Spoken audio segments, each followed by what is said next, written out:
Good evening. How are you? How do I look? How do I sound? How's it going on? How's it going on? What is that? What the hell is that? Man, it's been a long time. It's been a long time. I was looking, it was February 16th when my computer just fell apart.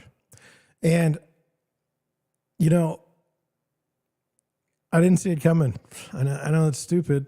I mean, I should have. It was going slow, but I took it into the shop, and on my way, they called and said, "Hey, it's ready." I went to the shop to pick it up, but between the time that I drove from my house to the shop, I met a fellow when I was there, and he's like, "It's broken again." It's like, I don't know what's wrong with it. So I said, "Okay." About 3 days later, they called me again. They said, "We're ready this time." I said, "Cool." Went to pick it up. It was on a Saturday. They closed at 1. Picked it up about 12:30. Went home, plugged it in. At probably 1:30, I had to drop off a car. Broken again. Took it back when they opened on Tuesday. And I said, "Hey, I think something's messed up." And they said, "You know what? You're right. Something is messed up. Something's very, very bad. Something very, very wrong. Here's a hard drive holder." I mean, technology from, I don't know, 10 years ago. "And here's your hard drive. And like, there's no point in taking the computer because it's dead." Now, I didn't know. I didn't realize how much had changed in 10 years with computing. Had no idea.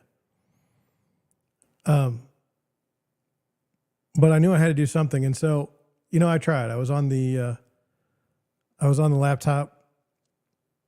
It didn't go well. It was stuttering. The sound was all messed up. And I'd spent a fortune. I mean, I got the best lens I could have. I got the Rodecaster Pro 2 soundboard. And I should have known when I first got the Rodecaster. I mean, everything was so messed up. And it just was going so badly. And I kept trying to say, I'm not going to buy a new computer now. I'm going to buy a new computer when things get better.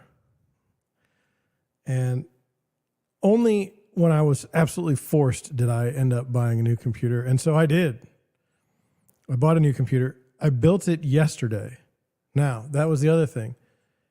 Here are some bungles that I've done. One, I bought most of my stuff from B&H Photo out of New York.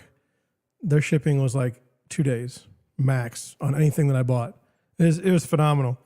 Went to Amazon. I have a business account there. I bought 3 things, one of which was thermal paste.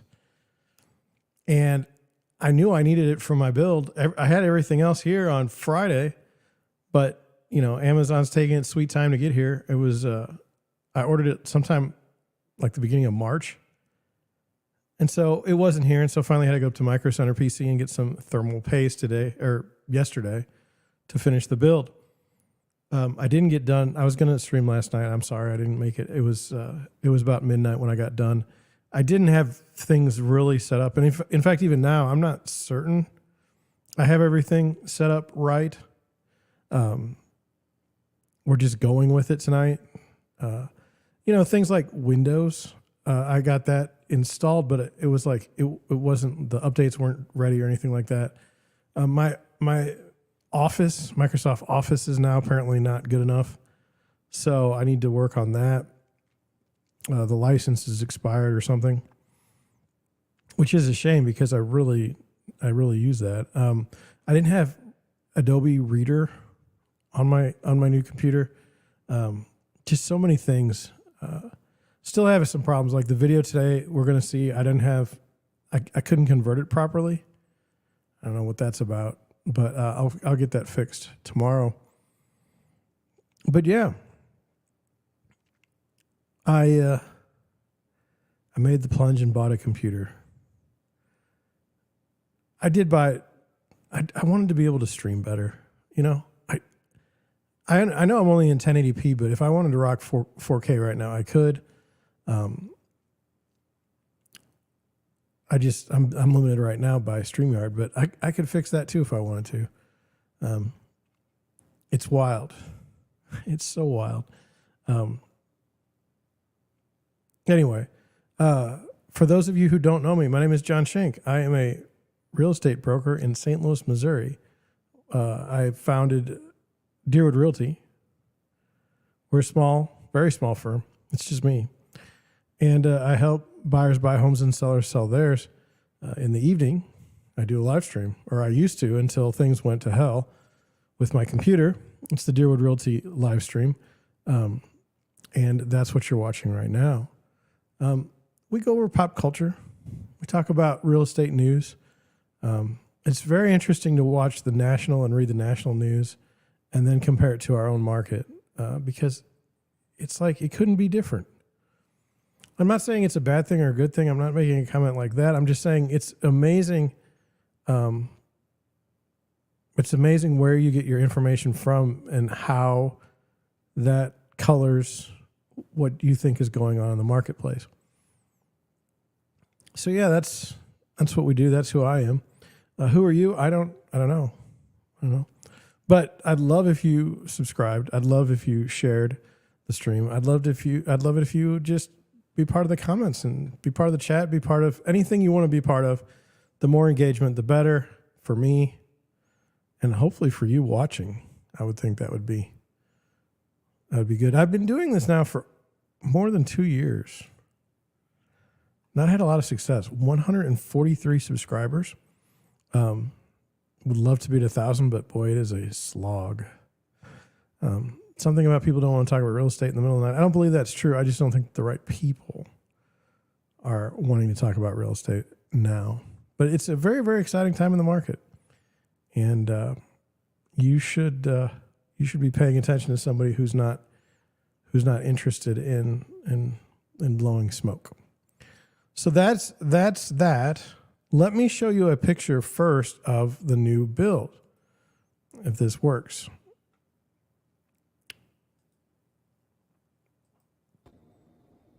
There it is. It's all lit up. I didn't get the LEDs along the top done until today. But I mean, that is a sharp computer. So, yeah, that's what I did. For any of you that were like trying to watch for the last like 2-3 weeks, and it's been horrible, all I can say is I'm sorry. I went to the Chromebook and I really thought that it was going to be able to work because I figured it was at least, 7 or 8 years newer than my other computer, but it is a Chromebook. And it just didn't go well. It didn't go well. So I apologize for that. Now look, I can tell you right now, I'm out of practice. My ability to think on the fly is not as great as it used to be. I've noticed I've gotten a lot more gray since it seems like at least since a month ago. I've been through it. If I haven't been sick, my wife's been sick. I've been doing all kinds of projects. I did buy a GoPro, and I do plan on showing you more things. But I was a little bit afraid to put the computer build on video because I was worried people were just going to kick me for what I did. And I mean, it was hard for me to build the computer. I built one, like I said, 10 years ago. 10 years ago, I had a 6-core, maybe it was a 4-core AMD chip. It was like on a 3+ socket or something. So those don't exist anymore. I don't know what I was running with RAM, but my graphics card was just very little to nothing. Tonight, my computer has, I don't even know how many cores. I'll look it up because I'm kind of interested. See, but when I do stuff, it's not like it used to be. As far as like my settings are off.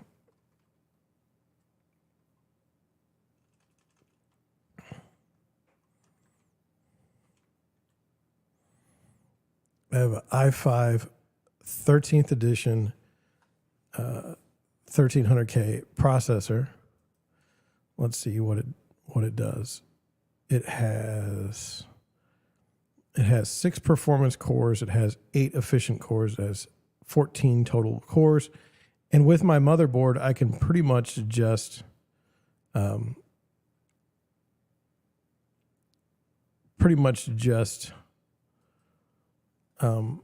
move up in processes if I want to.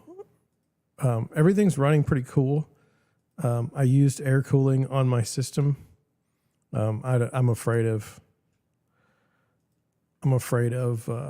liquid cooling because it would leak. On me, it would leak, and I can't do plumbing, so why would I do that? But I used the 4070 Ti graphics card. Some people really kick that card, but it's good enough for me and what I do.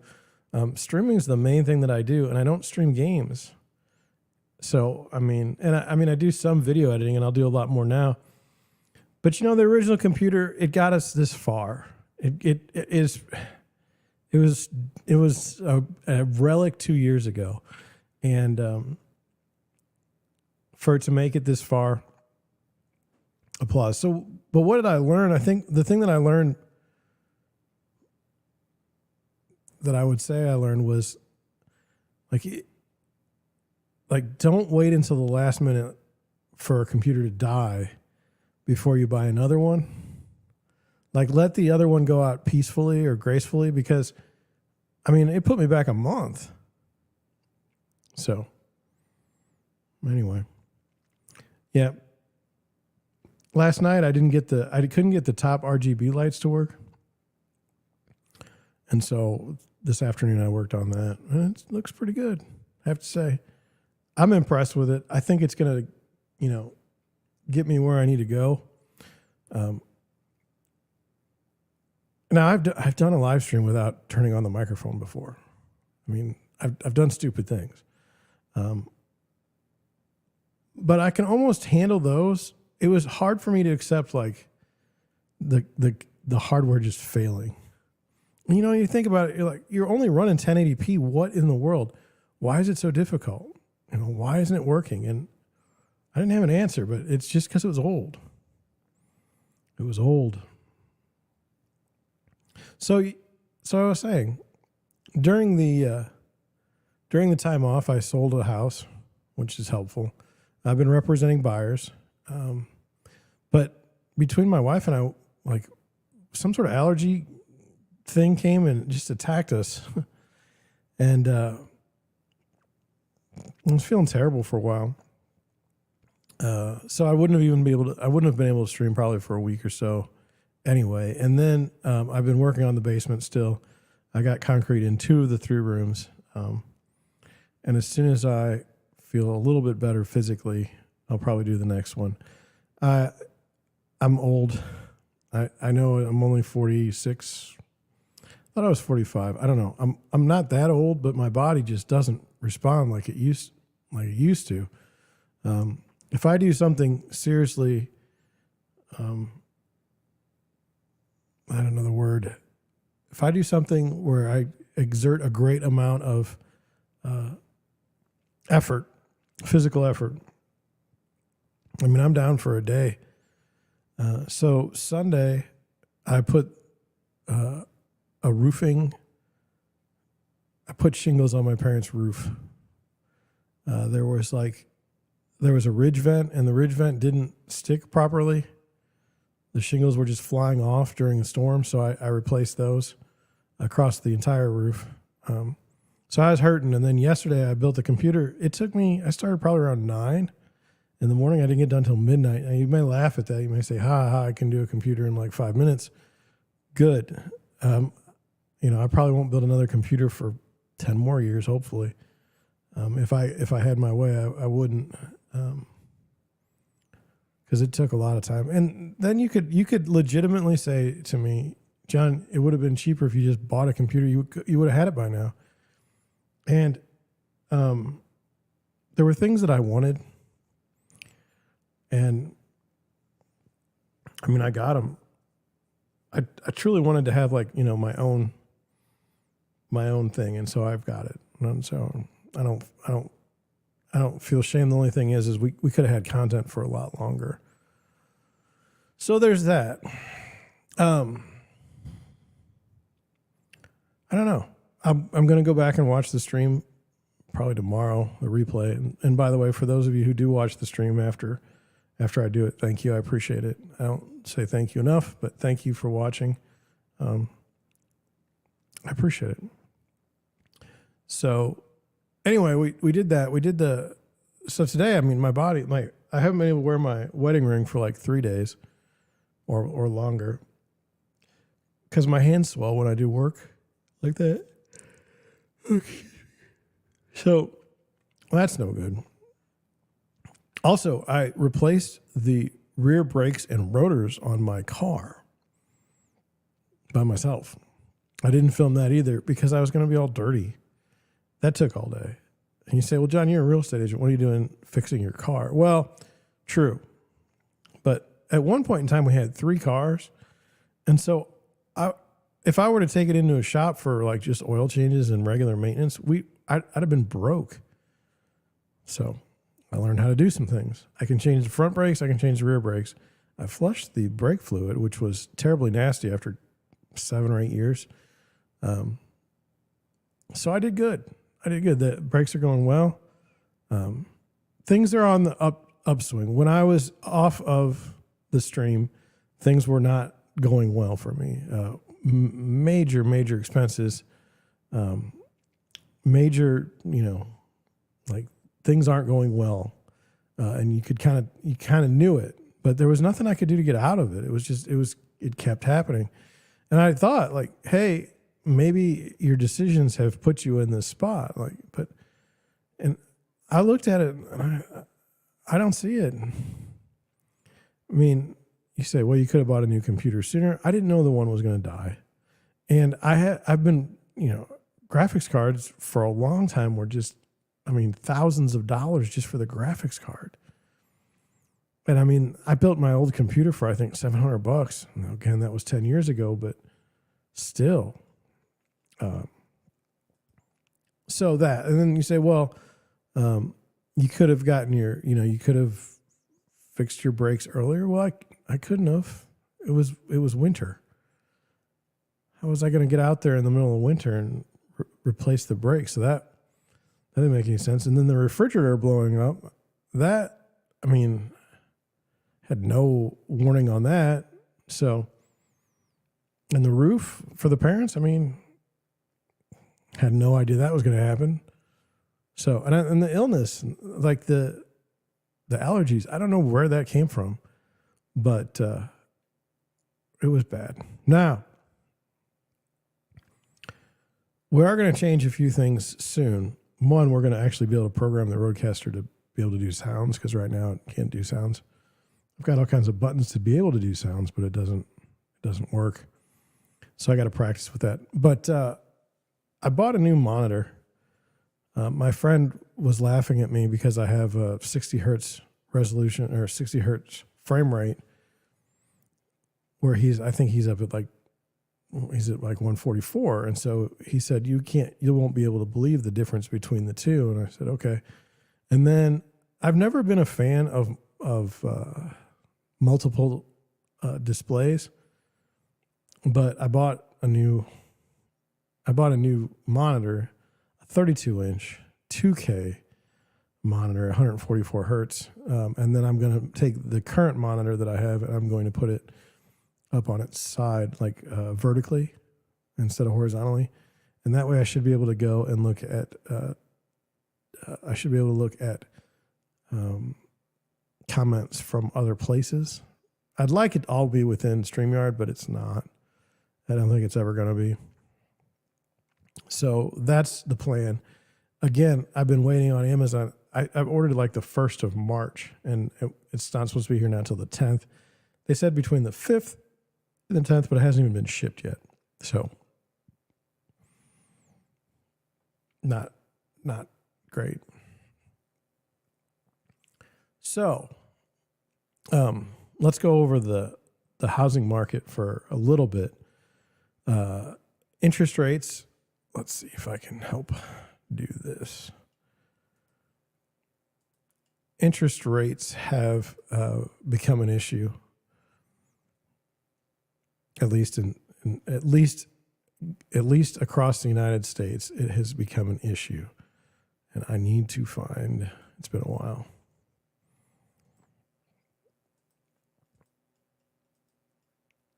Here's Deerwood Realty page, and if you go down,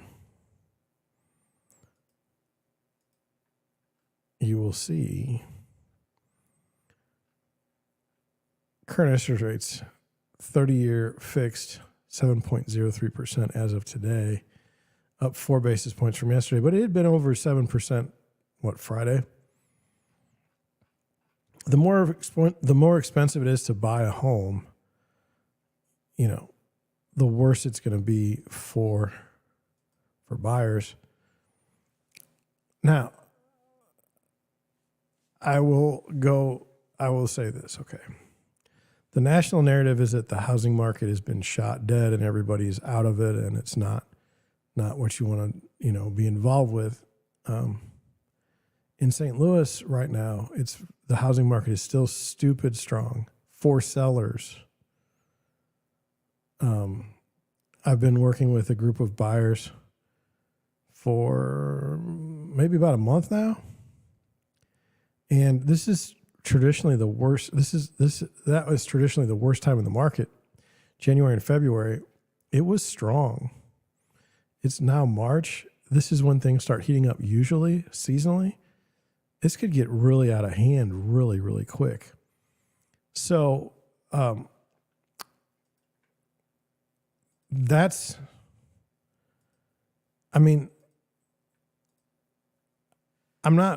not happy. Like, my buyers, the way it's set up, when interest rates were at 3%, people were bidding up houses, okay? Because it was 3%. So a $300,000 house became a $450,000 house. Okay, and people were buying it because, again, they were at 3%.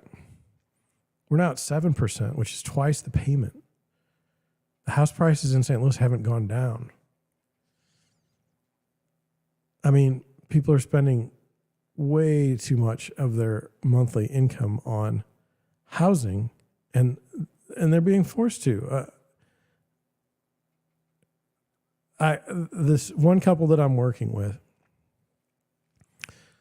they both have apartments. They've both seen, since they've been in those apartments, they've seen massive increases in rents. Now, the narrative has been, that there will be softening in the rental market because so many multifamily units are coming online.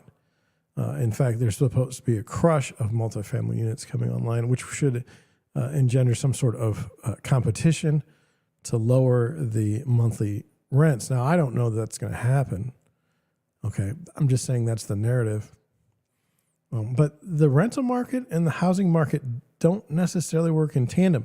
So my buyers have been getting hosed by their leases, and they're ready to move in together to a new home. And they look at it like, look, we're paying this stupid amount of money for rent. Might as well pay a stupid amount of money for a house.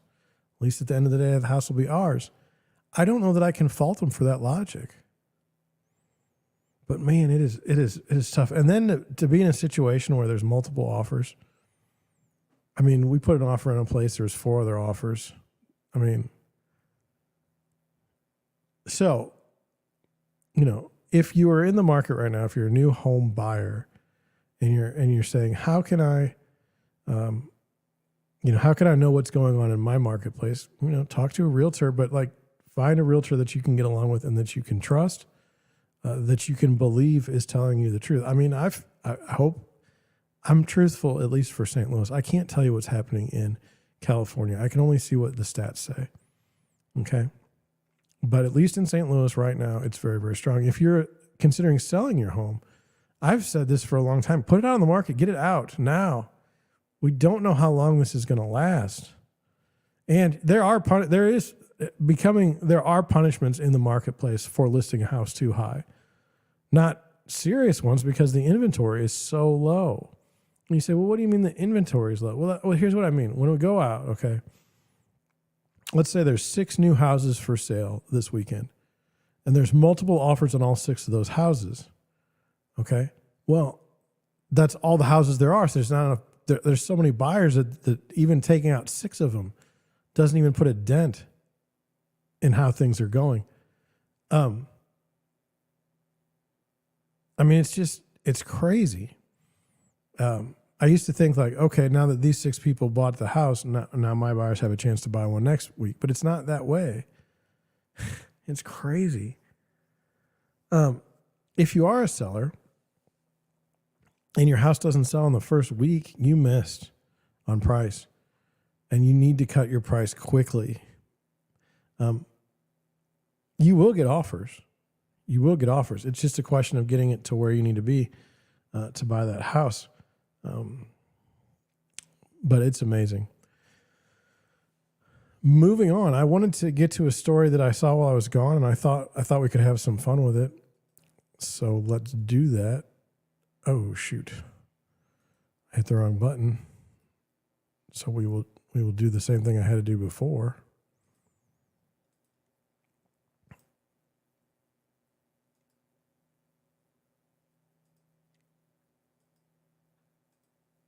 Did you see this? I saw this in the New York Post. It says,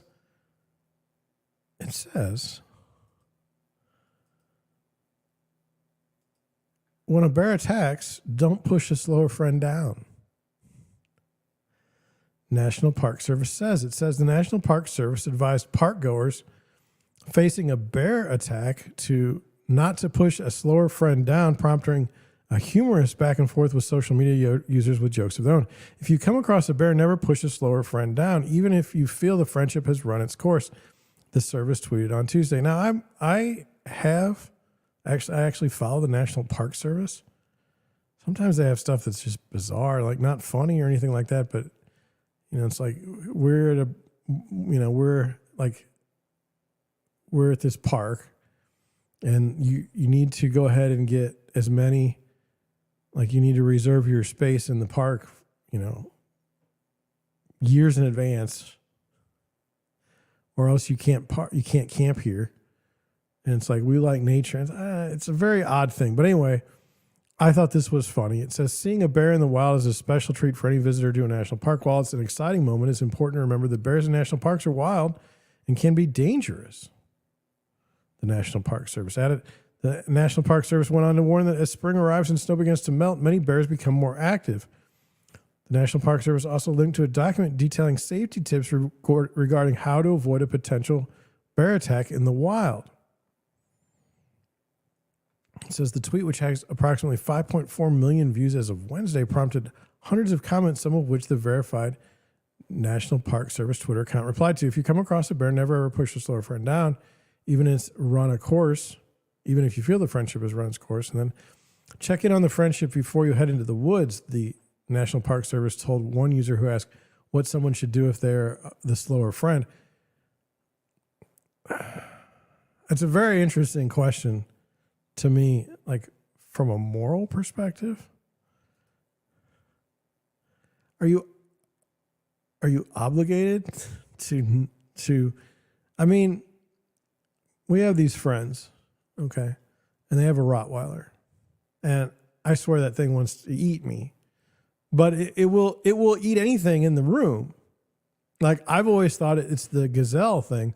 Like you never want to be the slowest gazelle. Because you've seen those National Geographic. That lion will just, or a cheetah or something. I mean, the gazelle has no chance when it's slow. And so, we got to go over this in a sort of like, number one, my days of camping that's just not happening. Like I'm not doing that. That's not something that I'm going to do. So you got that. And then if I was camping one time and I did hear a bear. I was in New Mexico and you could hear them and it was weird. But it's very like if it's you and a woman, are you to sacrifice your life for the woman?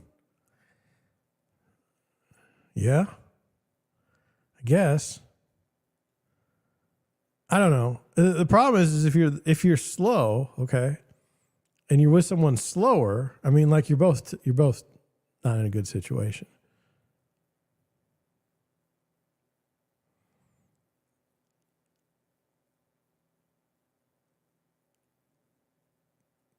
I'm just trying to figure out like. I mean, obviously you wouldn't want to leave your friend. Okay, but what if the bear looks really hungry? Don't they deserve a little snack as a treat? Ask another user, to which the National Park Service replies, do you consider yourself the faster or slower of the two friends? It says, responding to a user who asked if it would be okay to push an acquaintance in front of a bear, the NPS wrote, the NPS being the National Park Service, friendships are special, but they don't happen by chance. It takes effort and trust to build a lasting friendship. Good luck. I don't know. I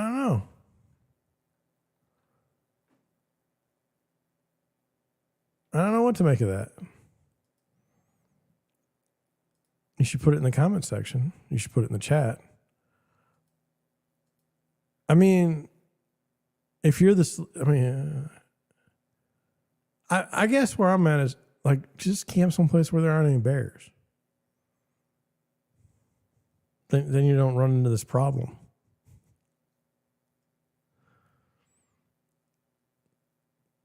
And then the other thing is, I know, how do you know which person's slower?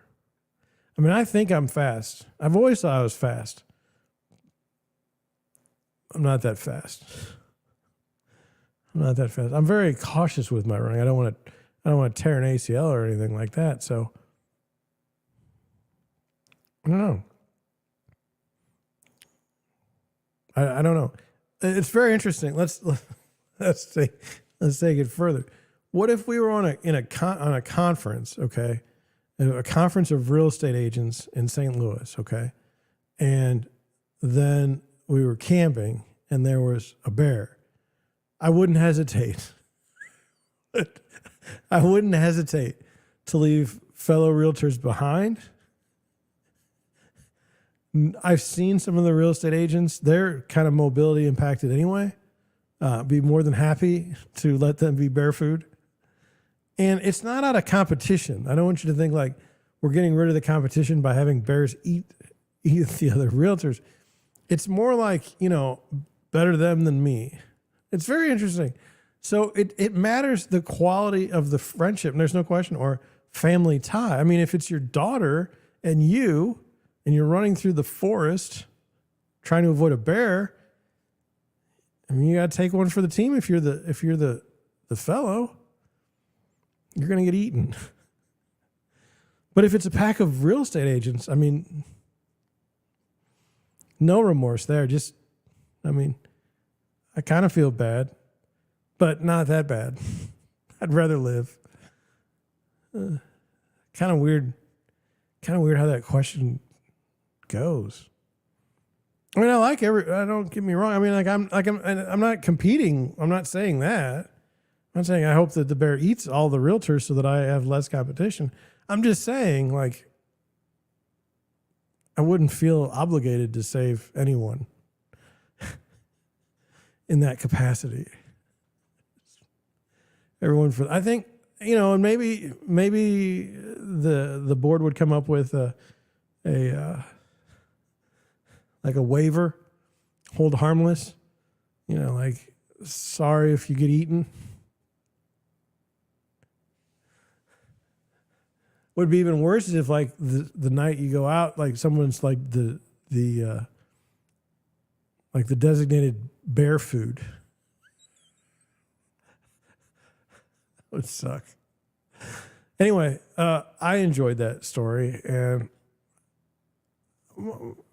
let's have some fun, right? Let's have some fun. All right. As you can tell, my button pushing is not where it needs to be tonight, but we're getting there. Let's get into our Twitter fun for tonight. Oh, I don't like that. What about this here? I like that. This is the one I want. The first one's from Nicholas Taleb. I follow him. I read his book, The Black Swan. That was kind of interesting. But he writes, in a certain southwestern city, the Uber driver declares that he is a licensed real estate broker doing this part-time. Me, how's the real estate market doing? Driver, broker, excellent. The market is very strong. Real estate agents are programmed to always lie about the strength of the market. Now, I'm not lying. I'm telling you right now, if you go to buy a house in St. Louis, and it's even close to priced right and close to a decent looking house, you're going to have multiple offers. That's just a fact. So you say, well, maybe who's he talking about? And that's the thing that kind of, it's the way this is set up, it kind of screws things up. So here you've got a licensed broker doing something part-time. You would think that if the market was so hot, wouldn't he be, or she, I mean, anybody could be an Uber driver. Wouldn't you think that they would be so busy doing the real estate business, they wouldn't be doing Uber? If you only knew how many real estate agents can hardly afford a meal.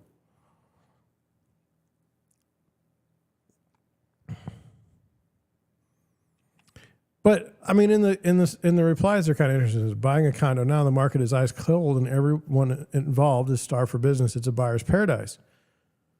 No, it's absolutely a nightmare. It's absolutely a nightmare here in St. Louis for buyers. And then this person wrote, I have several friends and family looking to buy in Miami because they waited for the craziness to stop, and it's still impossible to buy.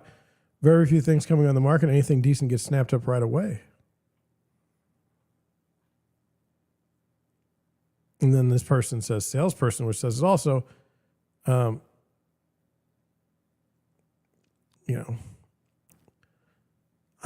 a real estate salesperson, I guess. I mean, it says, I've had a real estate agent, Uber drivers in every type of market here in Phoenix. And yes, their answer is always the market is strong. Only markets that are objectively very strong now are near where you stayed. Paradise Valley and Arcadia in $2+ million homes, especially the $5+ million homes. I don't even know what to say to that. This happened in Denver because I think I've had the same driver. And then this person writes it's about to drop 30 to 40%. And then this person writes, people mean all sorts of things when they say the market is strong. High demand does not mean every licensed agent is raking in money. The majority of agents don't make a full-time living in any market. Lots of people try real estate out and then move on. This is true. This is true. I don't know. What do you think? I think I can't even get my buttons in order tonight, which is not good. The way it's set up, the windows are set up are different than my old computer, so it's like searching. Lance Lambert is the, I don't know what he is. He works for Fortune. I don't know that he writes a bunch of stuff right now. I thought he was in an editorial role, but here we go. It says, why it's the single best time to invest in real estate startups. He says it's probably the single best time to be investing in real estate startups. I don't believe that's true. But that's what this fellow believes. It says rapid changes in the housing market in recent years, Flint tells Ann Schraders, is creating new opportunities for fast-moving startups to more effectively serve market participants in ways incumbents are unable to do.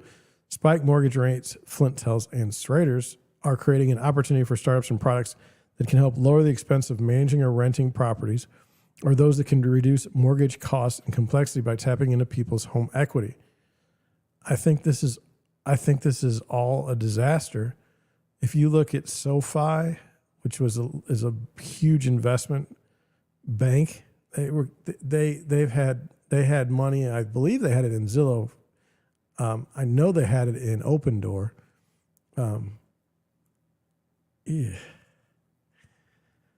There's all these companies that have eaten it, and yet now is the best time to invest in start. I don't think so. To me, I don't know the word I'm looking for, but I don't look at it the same way. Here's how I look at like a startup. Startups thrive in conditions where there's cheap access to capital. Well, access to capital right now is not cheap, and it's going to get more expensive. Most startups don't make it.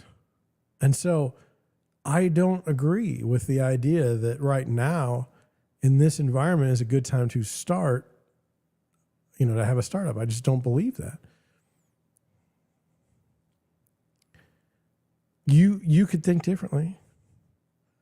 You could say because capital is so expensive, relatively, this will separate the true startups from those that are phony. Well, I can see how you would say that. I tend to agree with you on that. However, I still think it's too expensive. And, I hate to say it, but like real estate products in particular, there's a company called Ribbon. I think they went out of business, or if they didn't go out of business, they're hurting. During the huge demand for all cash offers, they were floating. You could basically rent their cash to make an all cash offer to buy a house. Well, so there were four or five other places that were doing the same thing, and then that dried up because, at the end of the day, the housing valuations were very difficult to really get a handle on. An appraiser could come in and say, yeah, this house is totally worth that, or not. And then you're kind of toast. Like, what are you doing buying this house in cash? It seemed to me a flawed business model, but also a product that's not needed at this time. So I don't agree with this. And as far as, for instance, managing or renting properties, lowering the expenses of that, there's real estate management software. It's been around since when I was in single family property management a decade ago or more. And it's not new. I don't know. I just disagree wholeheartedly with this. So we've had two disagreements on Twitter so far. Now, this was an interesting thing. It's kind of long. Let's get into it. Mike Mish Shedlock writes, Powell's hawkish speech to Congress sends interest rate hike odds soaring. Rate hike odds jumped from March, reaching a higher terminal rate in June, and stayed there longer after Fed Jerome Powell spoke to Congress. So today, he's like, I'll raise the rates if I have to. We might, It was fascinating to watch. And so it says, a month ago, the market viewed the odds of a hike to 5.25 as 9.2%. Today, the rate hike odds jumped from 39.8% to 60.2%. Powell, as I mentioned, the latest economic data have come in stronger than expected, which suggests that the ultimate level of interest rates is likely to be higher than previously anticipated. Every time he would speak in the last 6 months, the market would rally. And it's like, that's the last thing we need is the market rallying after he speaks. Just stop. Just stop. And then this idea that the Fed's going to pivot, just crazy. Soft landing. It says the historical record cautions strongly against prematurely loosening policy. Will stay the course until the job is done. He can't. He will be fired. He will be let go before that happens. And if he doesn't get fired beforehand, when it does happen, he will get fired. It's just, he can go on vacation or something or resign or something, but he's in an untenable and unwinnable situation. Powell did not really say anything that he has not said before. Rather, the market simply does not believe him. Also, we have some dovish comments from other Fed presidents in the past week saying they did not support a 50 basis point hike. Good cop, bad cop. Recent dovish Fed comments sent the stock market ripping higher. Today, we have the opposite. Is this a good cop, bad cop ploy to walk the stock market down slowly, or is this genuine disagreement between the Fed presidents on what needs to be done? Look, the market, and I'm not the best market timer or trader or anything. In fact, don't ever listen to anything that I say, but it's just my opinion. Let's put it that way. In theory, the market runs on earnings. In theory. In a weakening economic environment, how do you get higher earnings? You don't. So you lose your valuations. That's the theory. I see bankrupt companies all the time that have huge valuations, and I've never figured that out. If your earnings are negative, it's not a good situation. How can your stock be like, say 100 per share? It doesn't make any sense. It says higher for longer, regardless of the intent. The clear message from the lead chart is higher for longer, but how much higher? The full impact of Powell's speech was one additional rate hike, full front loaded. The entire rise will be in place by June, and then we just sit. It says the Fed study shows loose monetary policy leads to disaster and financial crisis. Congressional and presidential actions contain hugely inflationary policies, but it's the Fed's job to see and react to that. Look, the Fed cannot stop spending. They cannot rein in spending by politicians in Washington. They have no power to do that. And so, it's a bad situation. It says the Fed's goal of 2% inflation is some sort of nirvana is the problem. 2% exponential growth is not stability. It says, and then this is what I liked, and I thought this was very, very good. 2% inflation destroys 55% of the value of someone's savings over a 40-year working life. And if anyone thinks that the CPI is accurate, it's not. It's criminally understated. This is theft. I tend to agree.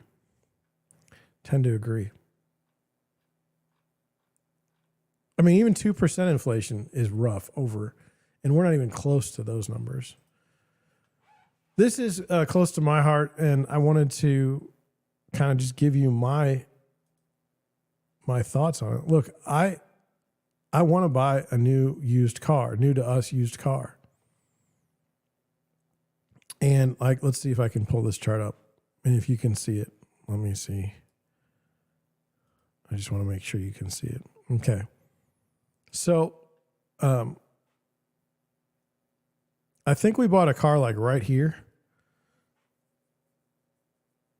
I think. Right around was 150. And then we needed to buy another car in 2021, perhaps. And it just got crazy. Like a 15-year-old car is worth $20,000 now. No. So I just refused. I'm not buying a car. I'm just not. I'll walk. Now, this, as a real estate agent, is a very bad strategy, but we're going to get by because I'm just not going to do it. Now, here's the thing. I was watching the chart and I was waiting because I was ready to buy, if it got down here. But look at it. It turned back up. The largest price increase in February since 2009. Did I miss my chance to buy a car? No, because I'm not buying a car. Prices have to get somewhat close to what I'm comfortable with. I'm not comfortable paying these prices, so I'm not going to. Well, let's move on to something different. Now for something completely. Here's some real estate news. This came out of RIS Media. It says, what are the signs that you may want to sell your home? I'm very interested in this because I kind of feel like I know. Having sold people's homes before, I kind of know when they're done with a house. Actually, I know that, they're done. Have you been thinking of selling your home? Everyone has different motivations for wanting to sell. You could certainly have the same thought process as others. One of the more common questions realtors get is whether it's a good time to sell a house. Some will come right out and ask if I should help sell my house now. So this is written in the first person. If someone in St. Louis said right now, hey, I want to list my house, do you think I should? Absolutely. I think you should get it to the market. If you can do it next week, that'd be great. Why? Because things are not going to stay this way forever. Okay? I'm not trying to induce panic or fear of missing out. I'm saying that's what I would tell somebody. But It's also another question though. Is like, do you have a mortgage, and what's your mortgage? Is your mortgage at 3%? Why are you moving? Like, how are you going to pull this off? I mean, it just depends on the situation. It says sellers need to know that there's good times and bad times to sell a home. For most areas in the country, spring is the best month to sell. The best and worst time to sell can vary slightly based on location. So yeah, I would say March right now, we're going into the hot season. From now until July, August, this is when you play. Rest of the year, September through February, rest. Not much. I mean, that's just the way it is in St. Louis. It has been since I've been in the business. It may change for you. I don't know. It may, but if I get a deal done in January, I'm happy. I'm happy because it doesn't happen very often. But what are the signs that this year may be one of the best times to sell? Let's look at some of the considerations. It's the seller's real estate market. It says homeowners are in the driver's seat when it's a seller's real estate market. There's a high demand for homes, which leads to sellers getting better pricing in terms for potential buyers. Sellers can negotiate better deals with buyers because most homes have significant competition. When the market is hot, there will be an increased potential for bidding wars with escalation clauses. With bidding wars come terms that sellers would never see otherwise. When you want the best price in terms and doing it in a seller's market makes sense, the real estate comp should be screaming, let's do it. I mean, obviously, right? We're seeing historic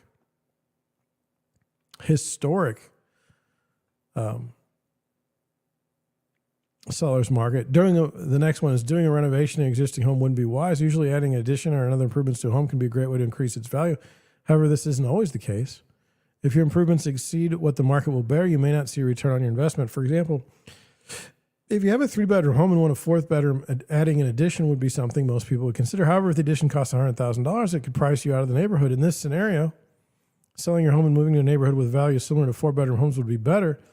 It's always wise to consult with a local real estate agent to determine the market after completing the renovations. You can then compare that to what you would spend selling and buying another home instead. Quite often, flashing red lights say it's a sign to sell your home rather than over improving. Very interesting idea here. In my career, I have changed in my thought.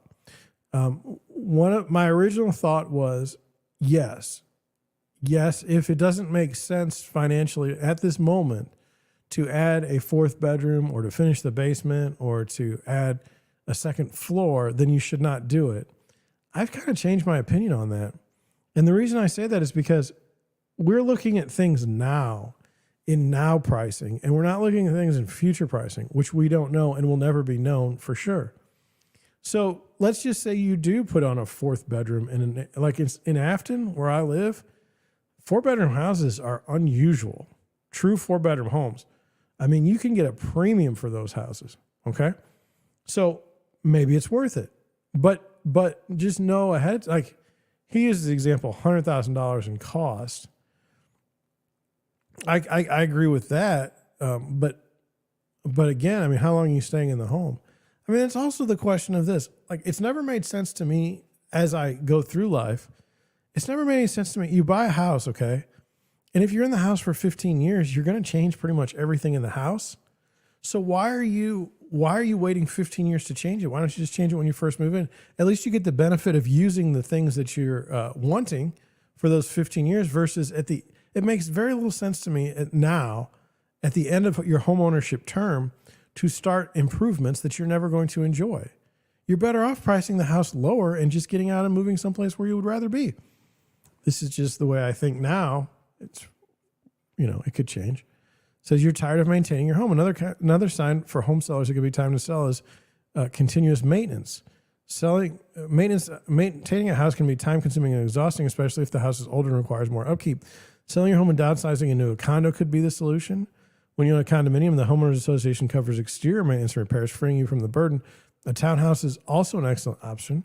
Simplifying your life is often a significant motivating factor for homeowners. Many will decide to have 2 smaller homes instead of 1 large one. That doesn't make any sense. Maybe you can see yourself having a 2nd home and a vacation destination you love. Selling your home and reinvesting the proceeds into 2 condos could be an excellent solution. Many condos and townhouses will have fantastic amenities such as a pool, fitness center, and other recreational activities. You can enjoy all the benefits of a condo ownership without the hassle of maintenance. but you pay for that. Condo fees aren't exactly like cheap. I just can't see moving into a condo or townhouse. I have clients that live in townhouses and condos and they love it, but I'm just not that guy. And as far as maintaining the house as I get older, man, it's expensive and time consuming. As you know, I've been dealing with this sewer situation since February. I can understand that, but is that a reason to sell? Let me just say this. When people come to me, they normally aren't asking, like, they're not asking me if it's time to sell. They're declaring, like, I'm done with this house. I'm just done. I just want out. It's like they've given up. It's not necessarily based on any sort of, like, they use logic afterwards is what I would say. So, yeah. Let's continue. You're nearing retirement. Retirement is a great time to consider selling your home. As retirement approaches, you may find your current home is no longer suitable. Maybe it's too large, requires too much maintenance, or is not in the area you want to be in. By selling, you can save money on items such as property tax, assessment, and utilities. If you move into a smaller home, if you move into a location where that's true, sometimes you can move places and you got higher tax assessment and utilities in a smaller home. Downsizing during retirement also allows you to move closer to family or a new city you may have wanted to live in. You can add enjoyment to your retirement and allow you to experience life in a new area. Lastly, if you move to an area with a lower cost of living, you can stretch your retirement funds even further.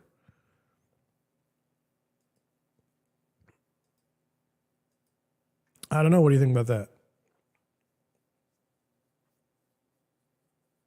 I told you what I think. People are just, when they come to me, they say, I just want to sell.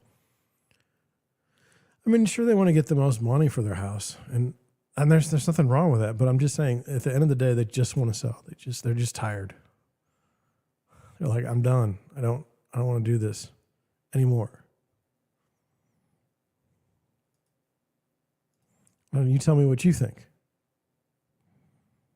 Anyway, I'm not going to do the other two articles tonight. I'm tired. First day back. I don't know. How did it go? I'm pretty stoked. I don't think that we had near the glitches or odd camera or, odd, not clear images. I think things are pretty sweet. And so I'm going to leave it at that. Look, tomorrow is Wednesday night. I think we'll stream.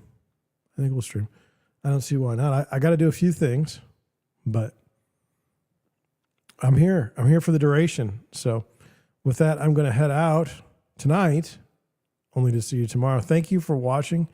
Thank you for listening, and I'll catch you on the next one.